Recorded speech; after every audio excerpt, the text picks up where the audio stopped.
यदि पंचलाइट कहानी के सारांश को यदि खोज रहे तो आप कहीं मत जाइए।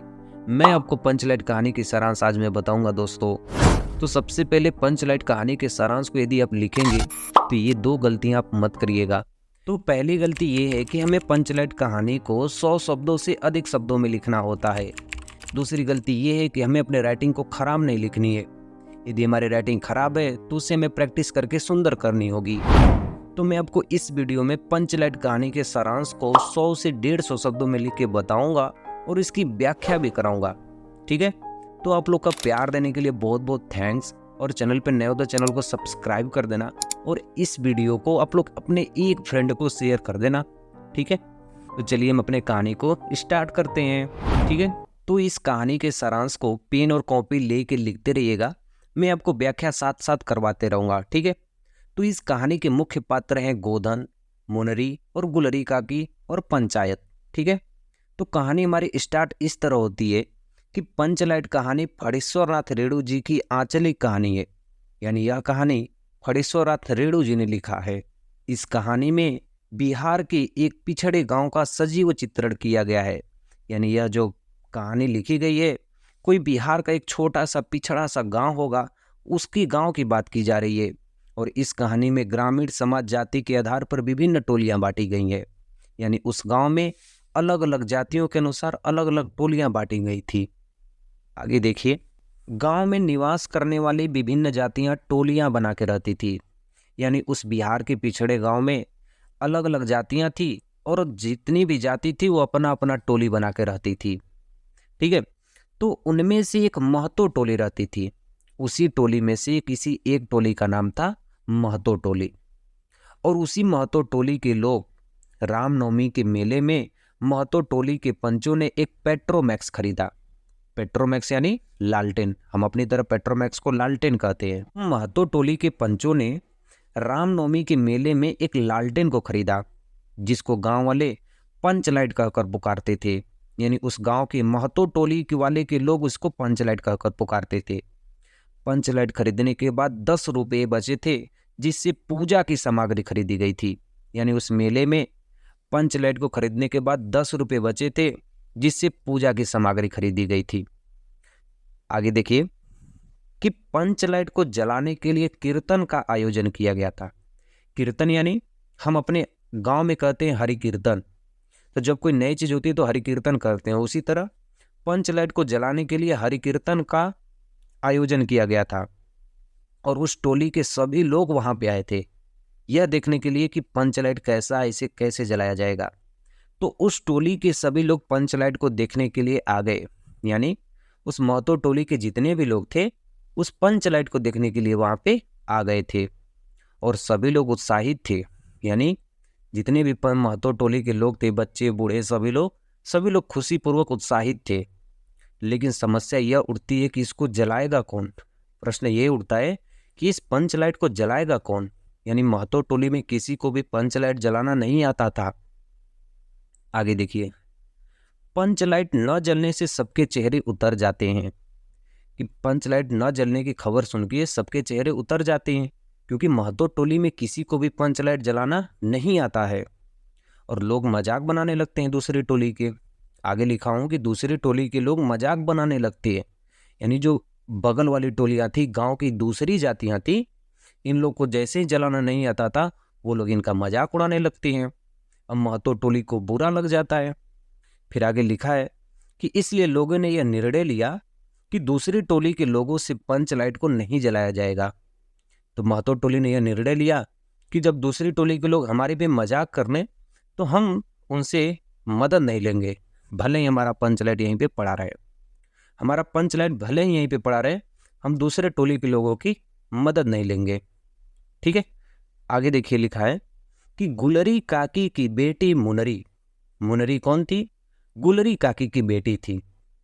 तो जो मुनरी थी ना, वह जानती थी, वह गोधन से प्रेम करती थी और उसे पता था कि गोधन को पंचलाइट जलाना आता है।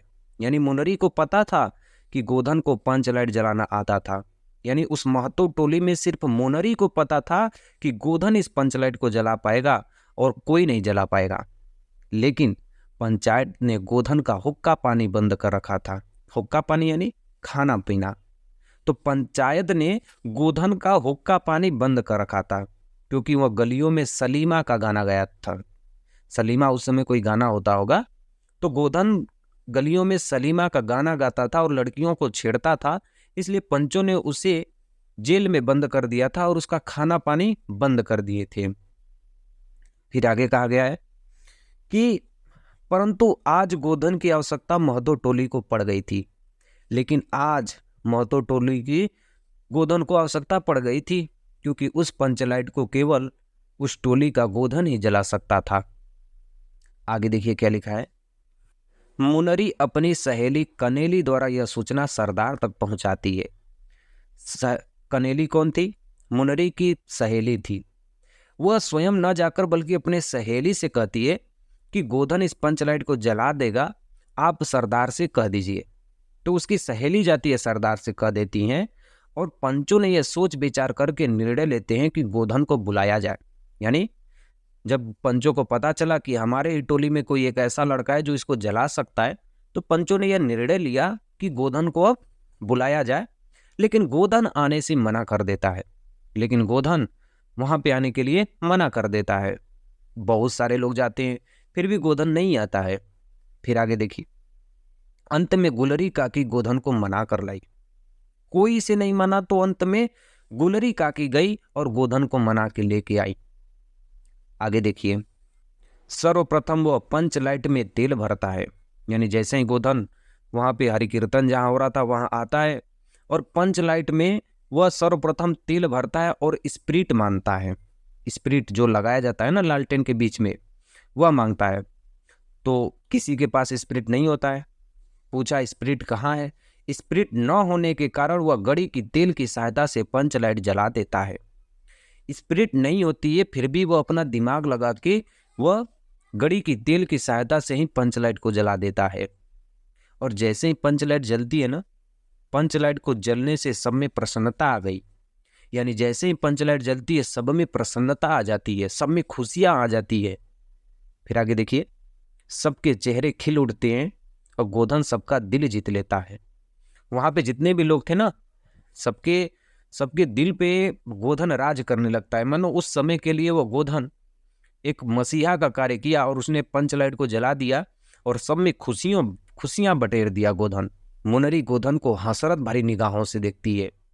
यानी मुनरी गोधन को अपनी प्रेम वही निगाहों से देखती है, प्रेम वही निगाहों से गोधन को देखती हैं। फिर आगे देखिए, कहानी बहुत इंटरेस्टिंग है। ठीक है, गुलरी काकी गोधन को शाम को उसे खाने पर बुलाया। यानी अब देखिए, अब बात होती है कि गोधन को गुलरी काकी शाम को खाने के लिए बुलाती हैं। ठीक है, और पंचायत ने उसके गुनाहों को भी माफ कर दिया।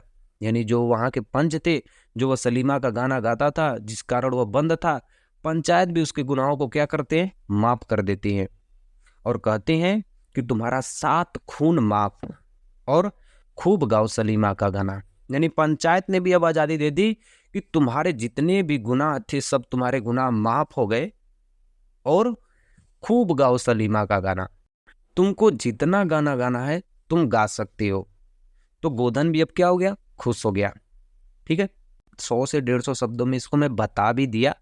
और कैसा लगा एक बार कमेंट में इसको बता देना दोस्तों, ताकि मुझे भी पता चले कि मैं कैसा आप लोग को समझाया हूँ। ठीक है, और लाइक शेयर एंड सब्सक्राइब कर देना दोस्तों। ठीक है, मिलते हैं नेक्स्ट वीडियो में, तब तक के लिए जय हिंद। ओके।